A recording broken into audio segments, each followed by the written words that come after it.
भगवान शंकरांचा महिमा सोबतच अध्यात्मीच्या दृष्टीने अत्यंत पवित्र मानला जाणाऱ्या श्रावण महिन्याला सुरुवात होणार आहे. श्रावण महिन्याच्या अगदी सुरुवातीच्या दिवसांपासून भाविक भक्त भगवान शंकरांना प्रसन्न करण्यासाठी पुराण वेदांमध्ये सांगितलेल्याप्रमाणे आपल्या मनोकामना पूर्ण करण्यासाठी आराधना करत असतात. ह्याच पवित्र श्रावण महिन्यात भगवान शंकरांना प्रसन्न करण्यासाठी त्यांची कृपादृष्टी सदैव आपल्यावर असावी, आपले दुःख रोग चिंता हटावी यासाठी पुराणांमध्ये श्रावण महिन्याच्या पूर्व काळातील शिवलीला अमृत पोथीचे पारायण करण्यास सांगितले आहे. हे पारायण केल्याने काय फळ मिळते व या श्रावण मासाच्या पूर्व काळात हे पारायण कसे करावे आपण आता जाणून घेणार आहोत. श्री स्वामी समर्थ. तुमचं सगळ्यांचं माझ्या चॅनलमध्ये मनापासून स्वागत आहे. शिव म्हणजे देवांचे देव महादेव अर्थात भगवान शंकर हे कलियुगात श्रेष्ठ देवता मानले गेले आहे. याच वेद आणि पुराणात उल्लेख सापडतो. मनुष्य जन्म घेतलेल्या प्रत्येक व्यक्तीच्या आयुष्यात दुःख संकट असतातच. याच दुःख संकटातून आयुष्याची वाट सापडून योग्य दिशा मिळावी, आपले जीवन सार्थ व्हावे ह्यासाठी भगवान शंकरांना शरण जावे आणि ह्यासाठी श्रावण महिन्याच्या ह्या पवित्र पर्वात शिवलीला अमृत पोथीचे पारायण करावे असे संत महात्मे सांगतात. शिवलीला अमृत पोथीचे 15 अध्यायांपैकी प्रत्येक अध्यायात आपल्याला जीवनाची प्रत्येक प्रश्नांची उत्तरे मिळतात. प्रत्येक अध्यायातून नेमके काय फळ मिळते आणि यासोबतच हे पारायण कशा प्रकारे करावे तेही आपण पुढे जाणून घेणार आहोत. भगवान शंकरांची कृपा प्राप्त करून घेण्यासाठी शिवलीला अमृत पोथीचे पारायण करावे. शिवलीला अमृत पोथीचा पहिला अध्याय वाचला असता आपल्याला आपल्या सद्गुरूंचा आशीर्वाद प्राप्त होतात. दुसऱ्या अध्यायात आपल्याला शिवभक्तीची अनुभूती प्राप्त होते. तिसऱ्या अध्यायातून आपल्या पापांचे क्षालन होऊन जीवनाला समर्थांची दिशा मिळते. चौथ्या अध्यायाने शिवपूजनाचे यथोचित फळ प्राप्त होऊन आपल्यावर येणारे आपत्ती टळते.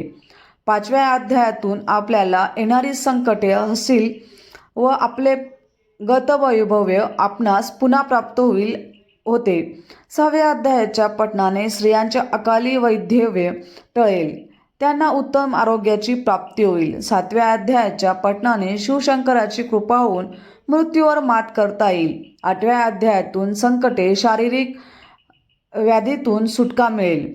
9व्या अध्यायातून पूर्वजन्माची स्मृती होऊन ह्या जन्माचा उद्धार होईल. 10व्या अध्याय पूर्ण झाल्यानंतर उमामहेश्वरांच्या कृपेने प्रिय व्यक्तीची प्राप्ती होऊन जीवनाला एक नवीन दिशा मिळेल. शंकरांच्या अध्यायानंतर 11व्या अध्यायानंतर अपाल मृत्यू टळेल, हितशत्रूचे बळ कमी होईल, प्रतिष्ठा मान सन्मान वाढेल. 12व्या अध्यायानंतर आपल्या कुटुंबातील मृत्यू आत्म्यांना सदातील प्राप्त होईल, परिवारातील भूतपिशांची बाधा नष्ट होईल.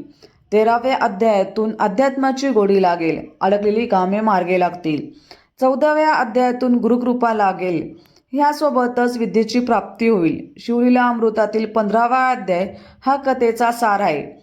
ह्या अध्यायाच्या पठणाने पोथीची पारायणाची सांगता होईल व आपण केलेले पारायण सुफळ संपूर्ण होईल. कोणत्याही सोमवारी सकाळी किंवा सायंकाळी शंकराच्या मंदिरात जाऊन किंवा आपल्या घरातील शिवपिंडीवर 11 वेलांची पाने पिंडीवर व्हावी व शंकरांचे यशशास्त्र दर्शन घेऊन मी भगवान शंकरांना प्रसन्न करून शांती समाधान आनंद जी इष्टकामना असेल ती बोलून प्राप्त करण्यासाठी शिवलीला अमृत पोथीचे 7 दिवसात पारायण करणार आहे. तरी हे कार्य भगवान शंकरांनी कृपा करून पूर्ण करून घ्यावे अशी प्रार्थना करावी व तिथे किंवा स्वतःच्या घरी घेऊन रात्रीच्या भोजनापूर्वी शिवलीला अमृत पोथी वाचावी. शुचिर्भूत असावे. शिवलीला अमृत पोथीचे पारायणाचे कशा पद्धतीने तुम्ही सुरू करणार आणि कधी संपवणार ते सांगणार आहे. सोमवारी अध्याय 1 ते 2, मंगळवारी अध्याय 3 ते 4, बुधवारी अध्याय 5 ते 6, गुरुवार अध्याय 7 ते 8, शुक्रवारी अध्याय 9 ते 10, शनिवारी अध्याय 11 आणि 12, रविवारी अध्याय 13, 14, 15.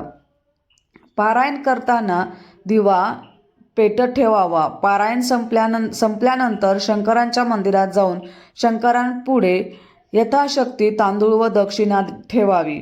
शिवभक्त ब्राह्मण किंवा साधूला यथाशक्ती दक्षिणा व पांढरे शुभ्र वस्त्रदान द्यावे. गरजू व्यक्तींना यथायोग्य मदत करावी. पोथी मोठ्याने वाचली तरी चालेल, इतरांनाही ऐकावी. ग्रंथ वाचन पूर्ण झाल्यानंतर 108 वेळा ओम नमः शिवाय ह्या मंत्राचा जप करावा. शक्य झाल्यास रोज जप करावा. तर आजचा व्हिडिओ स्वामी महाराजांच्या चरणी रुजू करते आणि आजचा व्हिडिओ इथंच संपवते. व्हिडिओ आवडला असेल तर लाईक शेअर सबस्क्राईब करायला अजिबात विसरू नका.